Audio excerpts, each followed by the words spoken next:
El fin de semana pasado estuvimos en un retiro con mi esposa en Córdoba, que nos habían invitado a predicar, así es que por eso no nos vieron, ya alguno nos retó. Yo vine el domingo, pastor, pero no lo vi, me dijo uno. Y la verdad que es hermoso poder ir a otro lugar y compartir y dar de lo que Dios está haciendo en nuestra vida, pero sobre todo en esta casa. Y es hermoso volver también, ¿sí? Y ver a cada uno de ustedes. Así que realmente es un privilegio estar de nuevo este domingo. Y creo que la mayoría de ustedes conocen a la familia Álvarez, ¿sí? Martín y Belén. ¿Los conocen, sí? Bien. Quiero que sepan algo, porque dice la Biblia que al que se le debe honra, hay que darle honra, que no debemos deber nada a nadie, ¿no? Y ellos, cuando esta iglesia comenzó hace 4 años, fueron de los que realmente funcionaron como un empuje, como un motor, ¿no? No con optimismo, sino con confianza en el Señor, que son dos cosas distintas. De que esto era una decisión de Dios y en todo sentido, en lo espiritual, en lo material, en el tiempo, en su energía y en su corazón, sembraron una semilla en aquel primer tiempo y creo que corresponde honrarlos como fundadores de esta casa, junto con otro grupo hermoso de hermanos y realmente yo quiero agradecerle a Dios por ustedes, Belén, Martín, porque han sido muy importantes para nuestra vida, para esta casa, y muchas de las cosas que se marcaron en la esencia de esta casa, el Señor usó la genética espiritual, si se quiere, de ellos, ¿sí? Gente que ama al Señor, gente que a pesar de haber avanzado y progresado en la vida, no cambió su humildad, su sencillez, así que realmente creo que merecen estas palabras. Y ellos, bien...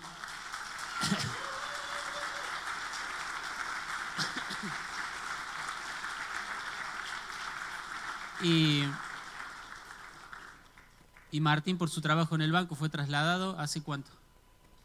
1 año y medio a Belleville. Y bueno, nuestra inquietud era qué va a pasar con ellos, ¿no? Y dónde van a ir y qué van a hacer. Y bueno, el Señor ya tenía preparada una casa espiritual allá. De a poco ellos fueron conociendo. Primero venían muy seguido acá, pero nosotros decíamos, esto no va a durar, tienen que encontrar un lugar allá porque es lejos, porque tienen que establecerse, porque algo Dios querrá con ellos allá.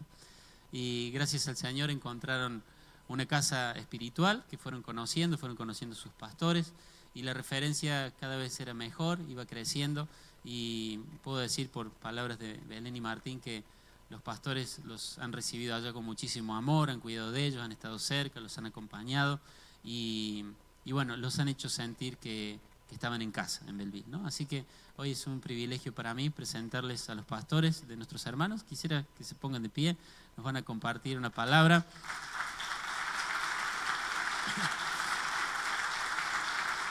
Gracias. Adelante. Ella es Norma, él es Roberto, pero si le dicen Roberto no se va a dar vuelta, le dicen Chapi, ¿sí? Así que usted no sienta que le está faltando el respeto, que está diciendo algo extraño, sino que es Chapi. Y algunas cosas que nos unen con la iglesia de Belleville es que ellos están cumpliendo 104 años, nosotros 4. Así que... Yo no estuve desde el principio. Sí, me aclaro que no es de los fundadores, Chapi. Pero la otra coincidencia, no te vayas, no te asustes, esto ya pasa. La otra coincidencia es que mi apellido es Fa y el de él es Re. Así que es como que para que ellos no se sintieran tan descolocados, que nada de un pastor de apellido largo, que no sea musical, nada de eso, ¿sí? Pero es un privilegio. Anoche estuvimos cenando con ellos, junto con el pastor Eduardo y Mabel también, y es hermoso ver que el Señor hace cosas en todos lados y que tenemos que abrir nuestra mirada y saber que Dios está obrando. A veces vemos tantas malas noticias, tantas cosas feas que pasan y parece que nos agarra como a Elías, ¿no? Solo yo he quedado, solo yo estoy buscando lo que Dios quiere. Y en realidad Dios tiene preparada a mucha gente en todo el planeta que lo honra, que lo ama, que no dobla sus rodillas ante el sistema y que lo quiere ver a Cristo coronado en gloria. Amén. Así que gracias a Dios por la vida de ustedes, pastores, y bueno, que el Señor hable a esta casa. ¿Sí? Muchas gracias. Muchas gracias por la bienvenida. Buen día a todos. Los hermanos de Belleville envían saludos para los hermanos del Centro Cristiano Familiar. Te dije bien, sí. Pero ¿saben qué? Están orando porque el pastor de Belleville está en la iglesia de Martín y Belén.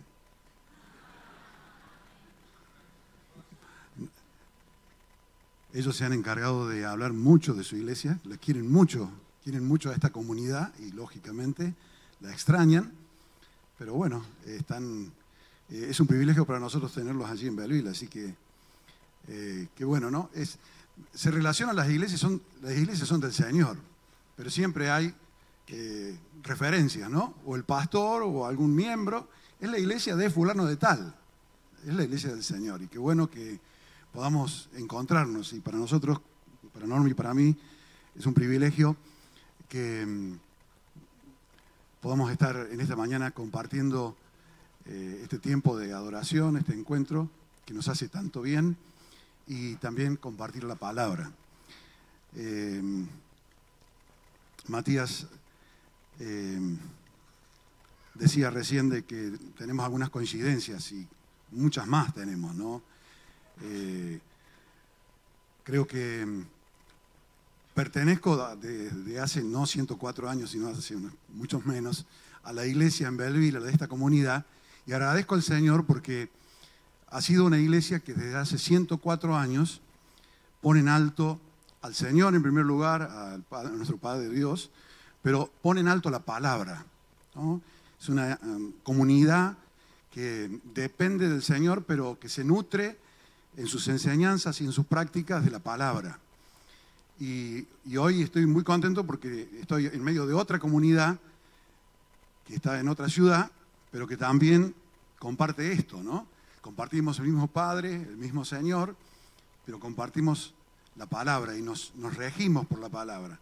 Así que bueno, es un privilegio estar aquí. Les agradezco que se hayan arriesgado a invitarme y que yo esté acá arriba. Martín y Belén han hablado demasiado bien de nosotros, mucho más de lo que merecemos, pero gracias por recibirnos. Gracias Matías, Laura no sé dónde está, Eduardo, su esposa, bueno, y a todos porque nos han hecho sentir como en casa, ¿no? Más con Norma nos sorprendíamos porque al saludarles y al verles nos parecían caras conocidas. ¿De dónde? Del cielo. Nunca nos vimos, pero qué bueno, se siente esa familiaridad que tenemos en Cristo, ¿no? Así que muchas gracias por hacernos sentir tan queridos y en casa. Que el Señor les bendiga y nos bendiga. Quería hacer un pequeño paréntesis antes de empezar con el tema en concreto, haciendo referencia a esto de que poner en alto la palabra. Ustedes saben que las iglesias evangélicas estamos festejando en este año los 500 años de la Reforma. Aunque no todas las iglesias evangélicas venimos de la Reforma, algunos venimos desde la iglesia primitiva, sin haber pasado por la Reforma, pero este señor Lutero, este sacerdote, hijo de Dios y fiel a Dios, volvió a la palabra. Y al volver a la palabra, como lo hizo Nehemías y Esdras y tantos otros en distintos momentos de la historia del hombre, se encontró con que estaban equivocando el camino, que estaban confundidos, que había cosas agregadas que nada tenían que ver con la palabra. Y qué bueno que cada tanto la iglesia sea sacudida, el pueblo de Dios sea sacudido con volver a la palabra, ¿no? Que no nos apartemos de la palabra. A veces la tenemos a la palabra, la leemos a la palabra, pero no sé si nos tomamos de la palabra, ¿no? Así que quiero hacer referencia a eso. Hay este señor, que era bastante revolucionario, inquieto y decidido, clavó las 95 tesis que descubrió a través de la palabra y la oración y la meditación, pero se resumen en 5 pilares, en 5 que le llaman las 5 solas. Que la primera justamente, fíjense, la primera es solo la palabra, solo la Biblia, ¿no? Sola Biblia. La autoridad sobre la iglesia, además de que estamos bajo la autoridad del Señor y de nuestro Padre Dios, es la palabra, la Biblia. Después se resume en solo por fe. O sea, la salvación es por fe, ¿no? Justificados pues por la fe, ¿eh? Y también en tercer lugar, solo por gracia. La gracia de Dios nos permite acercarnos a este Salvador que, como hemos estado cantando, dio su vida por nosotros. Y en cuarto lugar, solo por Cristo. La salvación no viene por otra cosa, sino por la persona de Cristo que ocupó mi lugar, tu lugar, nuestro lugar en la cruz. Y el último, el quinto pilar, es solo la gloria a Dios. Y creo que todos podemos decir amén a esto, porque como iglesia, estos son las bases, ¿no?, que están en la palabra. Así que qué bueno que podamos volver siempre a la palabra y recordar estas cosas y no olvidarnos, porque no somos salvos por nuestros méritos, no somos salvos por ningún pastor, no somos salvos por ninguna iglesia, somos salvos por la fe en Cristo Jesús, que dio su vida por cada uno de nosotros. Bien, vamos a la palabra entonces.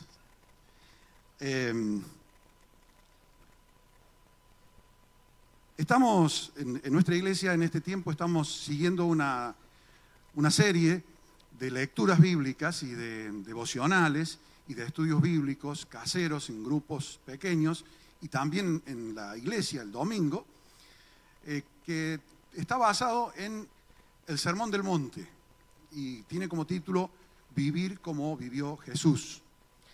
Y esta noche me toca hablar en la iglesia allí en Belleville, así que voy a tener que volver a la palabra en Belleville. Y en realidad el Señor había puesto otro pensamiento cuando Martín dijo vamos a Río Cuarto, y estaba mi cabeza y mi corazón y mi pedido al Señor que me guiara para esto, y estaba pensando en otra cosa, quizás algo que tenía que ver con Lutero y con la Reforma y con estas cosas que son la base de nuestra fe. Pero después el Señor puso en mi corazón lo que voy a compartir también esta noche en la iglesia, que tiene que ver con esto de lo que estamos leyendo todos juntos. Y estamos leyendo el Sermón del Monte. Este sermón, esta prédica de Jesús, que fue allí en medio del parque, de la montaña, por eso se llama el Sermón del Monte, y que son nada menos que las bases del reino de Dios. Él sentaba allí los principios. Quizás en principio no pensaban, no entendían los discípulos lo que estaba Jesús diciendo, pero Jesús empezó a explicarlos y a decirlos y a repetirlos para entender esta contracultura o nueva cultura que Jesús vino a proponernos, a vivir con los principios de Dios. Y en esto vamos a centrarnos en una partecita del Sermón del Monte, porque es largo todo, ¿no? Y ustedes lo conocen. Y seguramente han leído estos versículos. Tienen que ver con el Evangelio de Mateo, San Mateo capítulo 5, versículo 13. Así tenemos el tema que vamos a compartir en esta mañana de la palabra. El título que le he puesto es Ser lo que soy. Somos personas, pero además tenemos genes, esencia de Dios en nosotros y a veces nos olvidamos y vivimos con los genes contagiados del mundo, ¿no? Con principios que se nos meten. Y la propuesta de hoy es justamente que vivamos con los principios de Dios, con los valores de Dios, que podamos cada día entender mejor lo que Dios está pensando para cada uno de nosotros. Vamos a leerlo. Sol era el nombre de Sol. El Sol se encarga de pasarnos la letra allí. pido disculpas, ustedes usan otras versiones. En Belleville usamos Nueva Versión Internacional, la versión 60 y en alguna medida bastante mayoritaria, Dios habla hoy, la versión popular. Nos parece una versión muy así coloquial y que la gente que no ha tenido familiaridad con la palabra la entiende mejor. Por eso están los textos en versión popular, pero ustedes si leen en su Biblia, en su versión o en su app en el teléfono, van a ver que dice parecido a eso, ¿no? Que en esencia dice lo mismo. Vamos a leerlo, así que pidiendo las disculpas de no tener el mismo idioma. Ustedes son la sal, versículo 13, ¿no? Ustedes son la sal de este mundo, pero si la sal deja de estar salada, ¿cómo podrá recobrar su sabor? Ya no sirve para nada. Así que se la tira a la calle y la gente la pisotea. Versículo 14. Ustedes son la luz de este mundo. Una ciudad en lo alto de un cerro no puede esconderse, ni se enciende una lámpara para ponerlo bajo un cajón.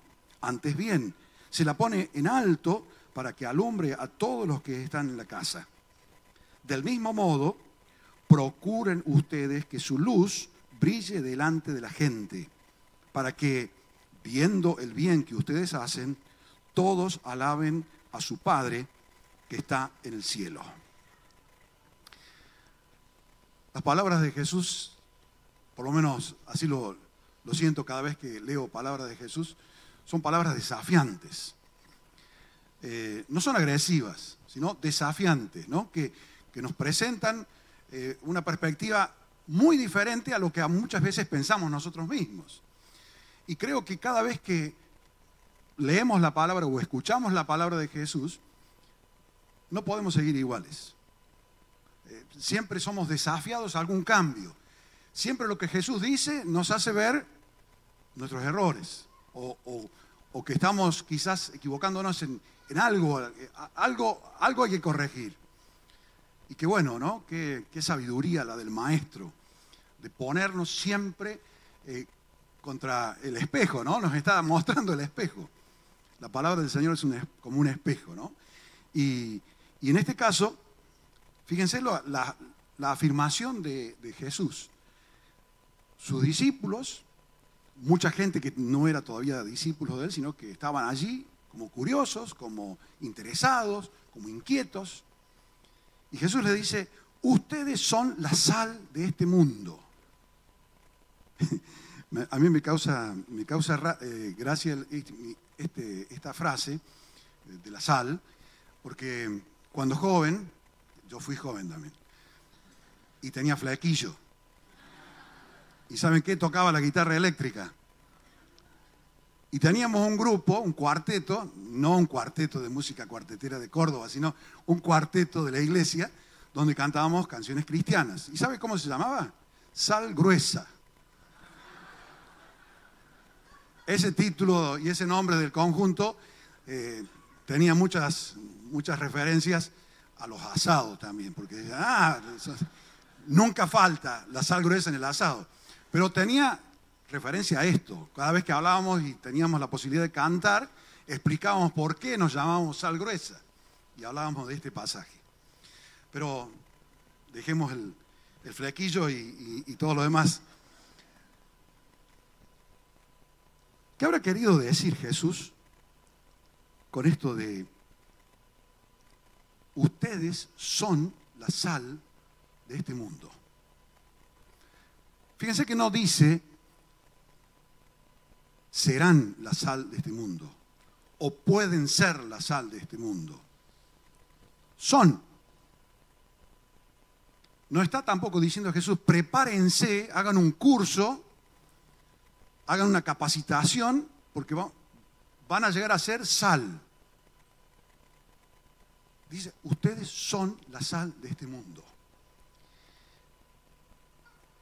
¿Qué es lo que estaba diciendo Jesús? Estaba hablando de lo que es un cristiano. El cristiano, el verdadero cristiano, el que sigue a Jesucristo, es sal. Es la sal de este mundo. Jesús estaba diciendo en otras palabras, si ustedes viven el cristianismo, lo que son ustedes va a poner en evidencia los efectos que tiene la sal en este mundo. La sal está un poco desprestigiada en este tiempo, sobre todo por los médicos que nos dicen que tenemos que comer sin sal, que la sal es mala, que no se puede poner más el salero en las mesas de los comedores, que levanta la presión, etcétera, etcétera. Yo creo que lo que levanta la presión, y me disculpan los médicos si hay alguno aquí, no es la sal, sino toda la vida que llevamos desorganizada y la tensión, y la sal colabora, sin duda. Pero en el tiempo en que Jesús estaba diciendo estas palabras, la sal era algo precioso. La historia habla de que la sal era una de las ofrendas que se daban a los dioses en los cultos. Pero estoy hablando de la prehistoria. O sea, ya allí en el principio era tan valiosa, tan importante. Además representaba la pureza. Los romanos, ¿saben qué decían de la sal? Dice, nada es más útil que el sol y la sal. Eso decían los romanos en el tiempo de Jesús. Los griegos decían que la sal era divina. Así de simple. En ese contexto Jesús está diciendo, ustedes son la sal de este mundo. Y podríamos hablar de muchas cosas acerca de la sal, de lo que hace la sal y demás. Yo quiero traerles a la mente, y ustedes lo saben porque esto es el ABC de esta sustancia que utilizamos siempre, 3 cosas que nos van a ayudar a interpretar el significado de esto que Jesús estaba diciendo. Lo primero, hablar de un efecto que tiene la sal. La sal es preservadora, ¿no? Conserva los alimentos. Hoy ya tenemos freezer, tenemos heladera, tenemos procesos del vacío, se envasa una carne al vacío y dura un montón de tiempo, porque bueno, hemos descubierto los seres humanos la tecnología para conservar los alimentos. Pero en aquel momento se mataba un animal, se quería conservar la carne y no había heladera y no había freezer. Se lo salaba, se la dejaba secar al aire y aquí en nuestra tierra se llama charque. No sé si alguna vez comieron charque. El charque es carne salada, secada. Eso luego se corta, se lava, se le saca la sal, se la pone un poco en remojo y se cocina y se hacen unas riquísimas empanadas. Hay en algunos lugares donde se comen empanadas de charque. Las bondiolas, ¿saben cómo se hacen las bondiolas? Ustedes acá seguramente, en esta zona hay muchos que hacen bondiola. La bondiola se cocina naturalmente con sal. La sal la impregna a la carne y se conserva sin hacer falta la heladera. Así que para ellos hablar de la sal era hablar de algo que preservaba, que evitaba la corrupción, evitaba que algo se pudriera. Y no voy a hablar de política, pero hacemos una relación directa, ¿no? Jesús estaba diciendo, ustedes son la sal de este mundo. Ustedes son la sal de Río Cuarto, de la sociedad de Río Cuarto. Su influencia, su vivir en la sociedad de esta comunidad va a tener efectos de preservación de los buenos valores, de la buena vida, de la vida de Dios. Va a haber cosas que no van a poder actuar en la sociedad, que van a ser evitados por la presencia de ustedes. Vamos a seguir después charlando de esto, pero nos quedamos con este primer efecto de la sal. El segundo, da sabor. Claro, hoy se dice, no comas come sin sal, el alimento se recupera el gusto del alimento. La sal te va a hacer gustar medio cuento eso, ustedes saben que es medio cuento. Es riquísima. El puré con un poquito de sal. La carne del asado, etcétera. Anoche creo que estaba medio salado, culpa mía. Tengo sed.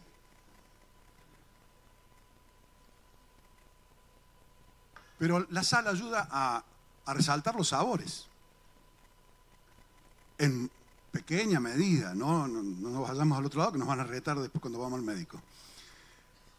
Pero la sal da gusto.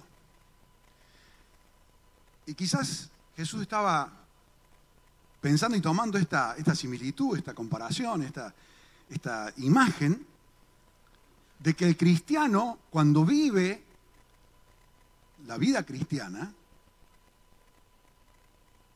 disfruta del sabor de la vida, disfruta de la buena vida en ese sentido, porque algunos dicen la buena vida es viva la pepa. No. La vida vivida como Dios quiere es una hermosa vida, que tiene sabor a vida. ¿Cuántos que han perdido el sabor a la vida? En esta sociedad y en este tiempo donde el placer es lo máximo, los jóvenes y muchos adultos tienen que buscar distintas cosas, distintas sales para encontrarle sabor a la vida y terminan quitándose la vida porque no encuentran sabor a la vida. Han perdido el sabor de la vida. ¿Has encontrado el sabor de la vida en Jesús? Amén. Qué bueno tener el sabor de la vida. Y qué bueno poder ser influencia también como sal de Río Cuarto, el sal de este mundo, para aquellos que han perdido el sabor de la vida. Que casi quieren desaparecer porque no le encuentran sabor a la vida. ¿Para qué seguir viviendo? ¿Para qué seguir viviendo? Nosotros tenemos motivos para seguir viviendo, ¿no? Y eso se puede contagiar también, se puede transmitir, se puede influenciar. Y por último, el tercer efecto de la sal, entre muchos otros, pero el tercer efecto, es que la sal produce sed. Y es bueno tener sed. Los médicos aconsejan que hay que tomar ¿cuánto de líquido por día? 2 litros como mínimo. De agua, de té. Bien.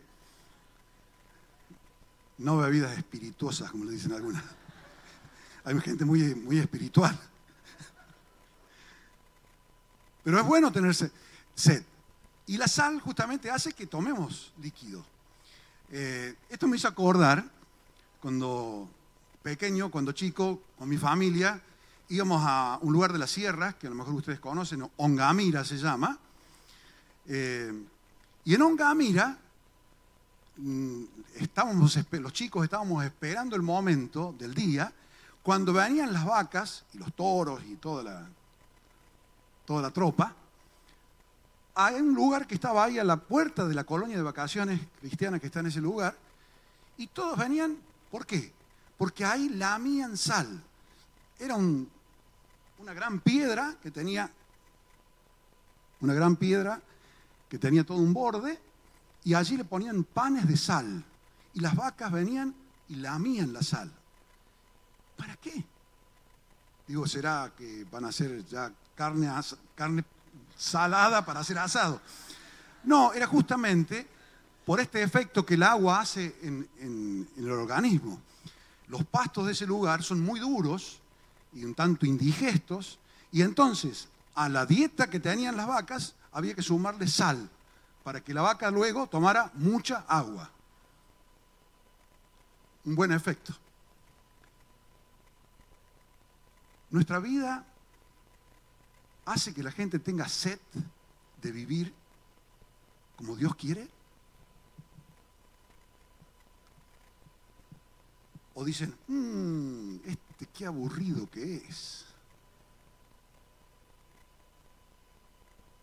Que el Señor nos ayude a que sigamos descubriendo día a día el sabor, el buen sabor de la vida, y cuando ven nuestra vida y nuestra familia y lo que somos y lo que disfrutamos, en el trabajo, en el estudio, en donde estamos. Cuando la gente nos vea, diga, Chicho, ¿qué tiene este muchacho, esta señora? ¿Qué pasa en su vida? Que vive diferente.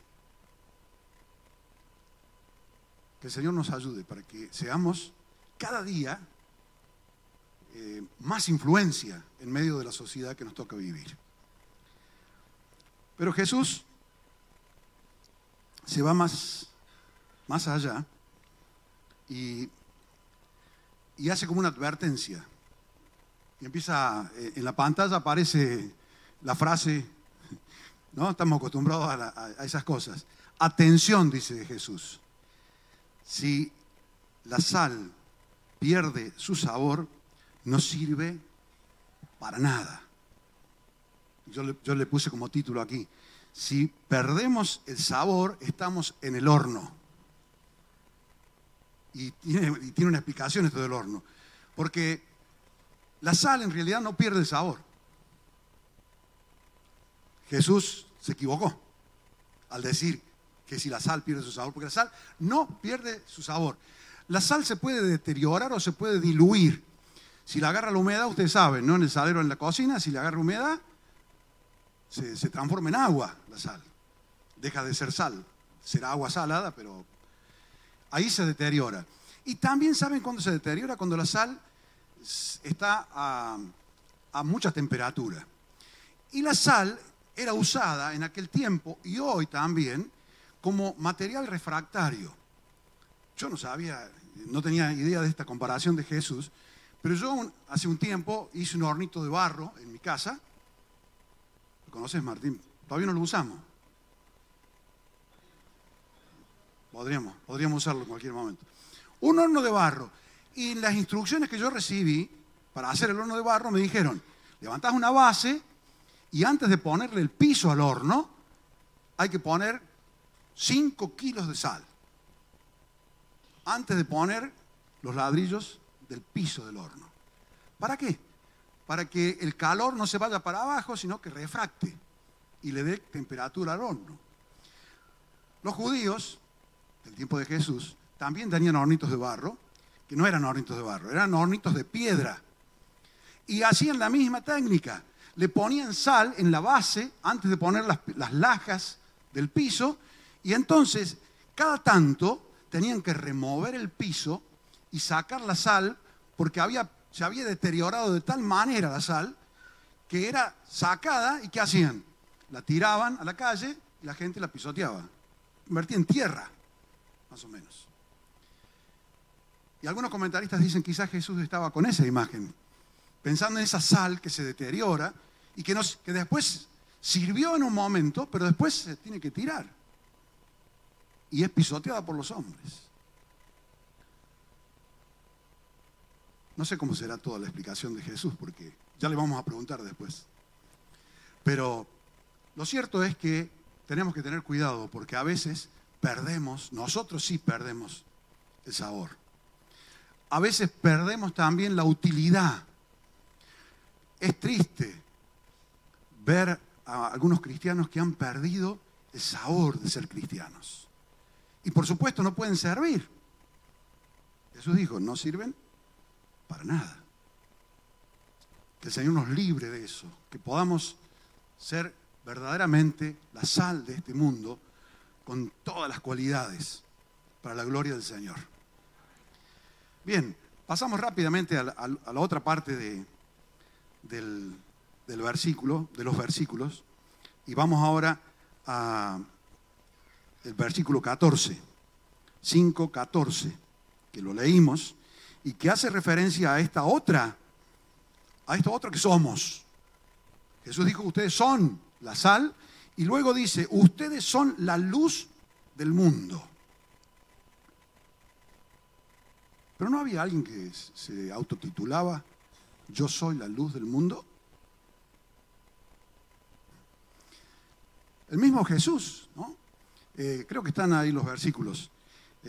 Dos referencias. Primera, en Juan 8:14, donde dice Jesús, yo soy la luz del mundo. exactamente el mismo título.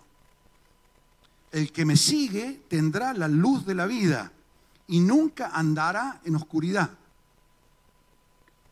En Juan 12:46 dice, yo, que soy la luz, he venido al mundo para que los que creen en mí no se queden en la oscuridad. Jesús es la luz del mundo. Y nos dice a nosotros que vivimos en Belleville y en Río Cuarto, en una sociedad que está casi en oscuridad. Las LED ayudan, pero estamos en oscuridad. Nos dice, ustedes son la luz en esta sociedad. Y seguramente cuando hablamos de luz, se nos vienen imágenes diferentes, ¿no?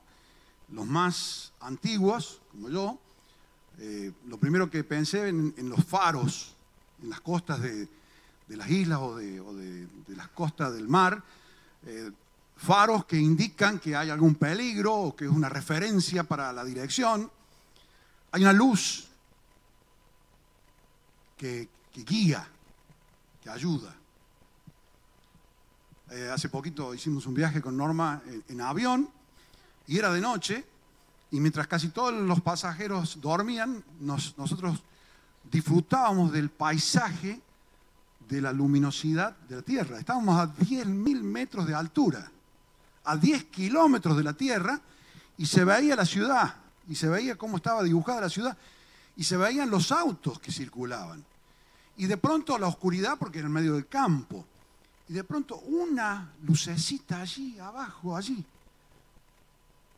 Jesús dijo, una luz no se puede esconder. Y es cierto. Puede ser pequeñita esa luz, pero a tanta distancia se ve esa luz. Jesús nos dice a nosotros que somos la luz del mundo, que no nos podemos esconder. Les cuento, no le van a contar a mis hijos esto, pero les cuento, cuando tenemos 3 hijos con Norma, están todos casados, tienen 40 y pico de años, pero sobre todo el del medio, cuando estaba en su proceso de adolescencia, vivir en una ciudad como Belleville no es como vivir en Río Cuarto. Aquí la gente se conoce, pero no tanto, ¿no? Uno puede ir por la calle y pasa alguien y ni saludás porque no sabes quién es. Pero en Belleville es muy difícil caminar y no saludar porque es doña Juana, el loco de la vuelta a mi casa. Y siempre hay una referencia, siempre nos vemos, nos conocemos. Y para Caleb era un quemo ir sentado en el auto con papá y mamá. Así que cuando íbamos a la iglesia y pasamos por la calle del centro, ¿qué hacía Caleb? Se tiraba abajo del asiento, se escondía. Después ahora nos invita a salir al centro con él y demás, pero esas cosas, ¿no? Y a veces como creyentes, como cristianos en Cristo, nos pretendemos esconder. Y podemos escondernos. Jesús dice que la luz no se puede esconder. Es una cosa lógica, ¿no? Si uno, ni tapándola, quizás lo podamos opacar un poco, ¿no? Pero la luz está y tenemos que, no se puede esconder. ¿Cómo es tu luz? Yo puedo decirles cómo es mi luz. No es de esas blancas nuevas. Mi vida, ¿no? Por ahí tiene alguna... Cuando vamos a hacer un viaje, limpiamos a veces los faros del auto porque están prendidas las luces de noche y parece que estuvieran quemadas, ¿no? Por las mariposas y los bichos y demás. Hay que pasarle un trapo, limpiar, porque se opaca la luz. ¿Cómo es tu luz? ¿Cómo es tu vida? Cuando pensaba en esto me acordé de una anécdota que tengo con mi familia, con mis padres. Mi padre era pastor también y recorríamos la zona de Belleville a visitar iglesias y a tener reuniones. Y por supuesto mi papá iba con toda la familia, todos. Éramos 4 hermanos y los 4 íbamos. Y en ese tiempo, mi papá tenía un coche último modelo, un Ford T. No era tan viejo en aquel tiempo el Ford T, pero ya era viejo. Y fuimos a Justiniano Pozzi, que queda a 35 kilómetros de distancia de Belleville, y el camino era casi todo de tierra, casi todo pozo, casi todo guadal, ¿no? Y ahí veníamos con el Ford T, de noche, volviendo de la reunión, desde Pozzi a Belleville.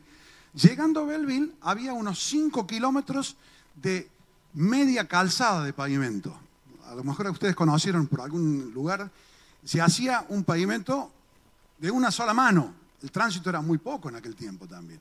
Así que había una sola mano. Y después, llegando a Belleville, 2 kilómetros antes de Belleville, ya tenía 2 manos el pavimento. Esa noche volvíamos y se hacía largo el viaje. Imagínense en un Ford T, 40 kilómetros por hora, pero era andar rapidísimo, y menos con esos baches y guadales y la tierra. Y no llegábamos, y no llegábamos. Y ya se vislumbraba algo de luz en la ciudad. Hoy las ciudades se venden mucho más lejos porque hay muchas más luces, pero en aquel tiempo los foquitos esos tradicionales, pero ya veíamos algo, ya tendríamos que estar sobre el pavimento. Y estábamos en la tierra. Claro, era tan potente los faros de neón que tenía el Ford T que se veía muy poquito. Mi papá tenía una linterna de este tamaño, de 4 pilas, de las grandes, y entonces sacó la linterna, alumbra, mira, y estaba la ruta ahí. Y nosotros veníamos por la banquina. Y eso me hace acordar que muchas veces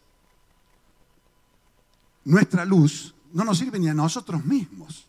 Es tan poca la luz que nos quedamos bien cortos.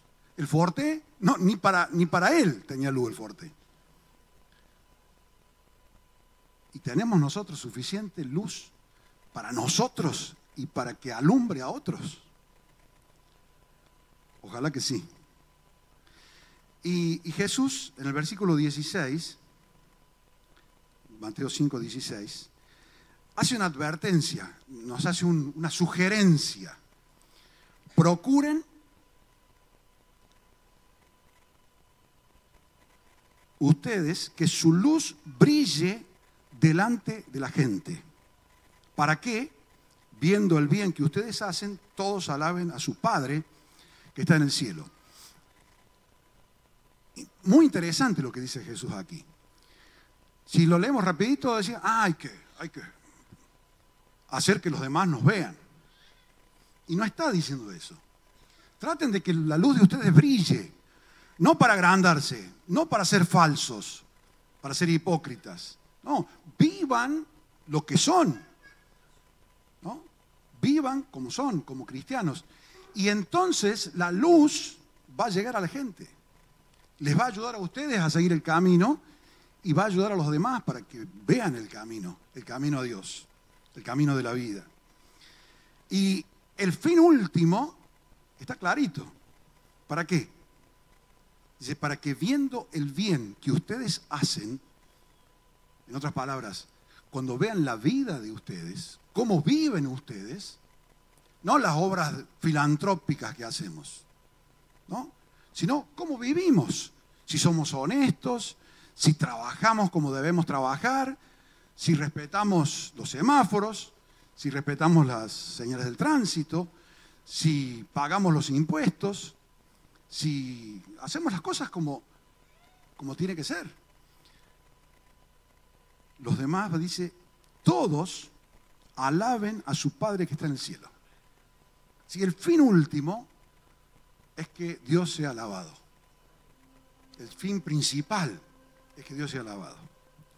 Así que somos sal del mundo, debemos influenciar positivamente a la sociedad, y somos luz, tenemos la posibilidad de iluminar,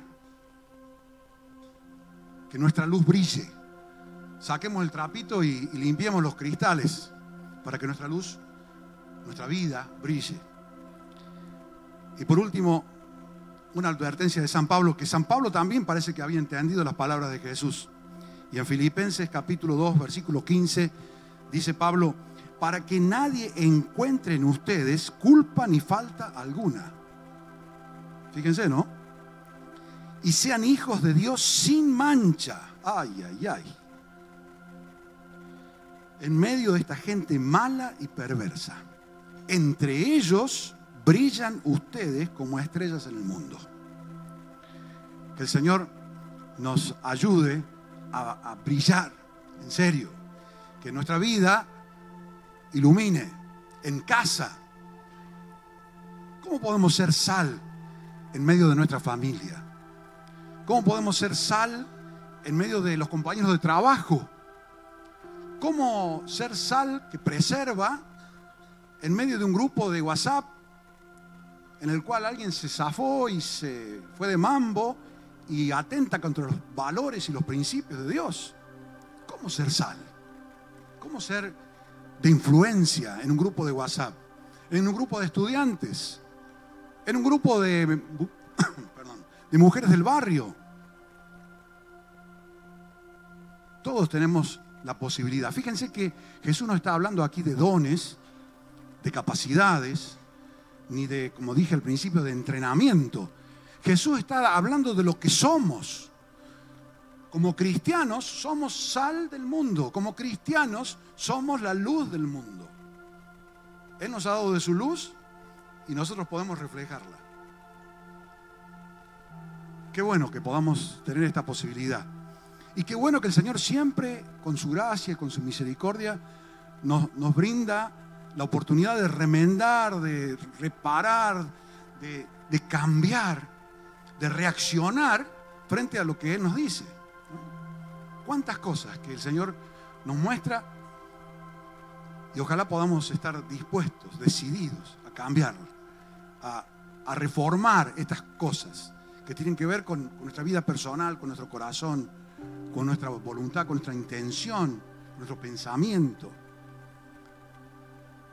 Que el Señor nos bendiga. Padre, gracias. Gracias porque tu palabra siempre nos llega a lo profundo de nuestro corazón. Gracias porque tu paciencia, tu misericordia permite que miremos tu palabra vez tras vez. Y tu Espíritu Santo trabaja para que podamos entender estas verdades. Señor, nos has desafiado, nos desafías permanentemente a que vivamos como verdaderos cristianos, que vivamos como vivió Jesús. Señor, danos sabiduría, danos entendimiento, para que podamos siempre decidir y hacer y vivir de acuerdo con tus principios, con tus valores, con tu voluntad. Gracias, Señor, porque nos amas, nos das tu cariño permanente, tu abrazo, a pesar de que muchas veces no cumplimos, no hacemos, no vivimos de acuerdo a tus planes. Oramos invocando el nombre que es sobre todo nombre, el nombre del Señor Jesús. Amén y amén. Muchas gracias, hermanos.